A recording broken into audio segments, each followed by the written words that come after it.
cam girl studio in one of the barracks. The room next to mine had two guys who would loudly fuck for literal hours. My roommate was busted for selling CP. A half-assembled saw was found in an empty room in the barracks during field day. While in Iraq, there was a guy who would suck you off for $50 or something of value. The only reason he was founded due to an investigation regarding an increase in thefts.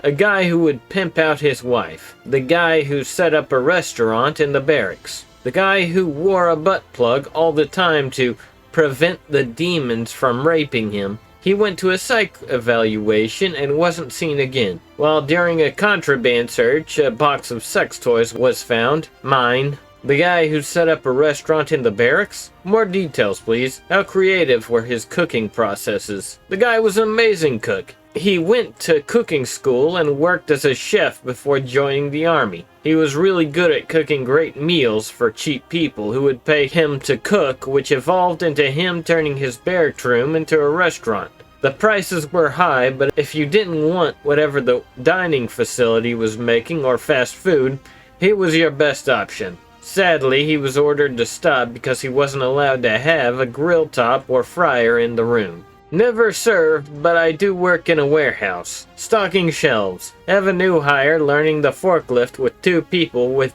him teaching/spotting. Have new hire attempt to take a pallet from the top shelf. One spotter notices something on the shelf, probably a box in the wrong location. He was nitpicky like that. Says, "Hold up," steps in front of the forks, and goes to fix it. New guy hits the gas instead of braking. Fork punches straight through his lower back and almost out the front. Doctor says his lower half is perma-fucked, and just cut him in half with some bags hanging out from the bottom of his abdomen. Don't know the full story. I just visited him once and got the rest from hearsay. We had a Marine check-in, infantry battalion, a few days after we left for ITX. He reported to the RVE admin guys, all dark green Marines, blacks. Then got his barracks room key. They told him, come back later to check in with First Sergeant. They never ran his orders, or contacted him at all to finish checking in. We were all at ITX, so fuck it. Why actually do their jobs? Classic admin move. For 2.5 months, he was a paid skater, a ghost. Admin didn't say anything about him to anyone, even after we got back to Lejeune. Sergeant Major didn't find out this kid exited until his MOS school called about his orders not being endorsed. It had been almost 3 months. He stopped into admin screaming bloody murder, broke the fancy new printer, and completely trashed their workspace. He lambasted each of them personally for being complete fuck-ups. He would never trust to have his back in combat.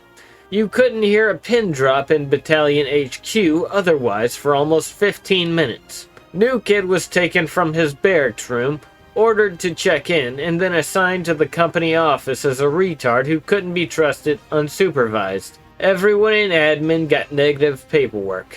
Disclaimer, not from the US. Couple guys from my company out on a range. Lieutenant Colonel from somewhere else rocks up in battle rattle to join the fun. Our service rifles have a nasty tendency to negligently discharge when they're shot to shit. Lieutenant Colonel's rifle negligently discharges into his foot the moment he jumps out of his vehicle.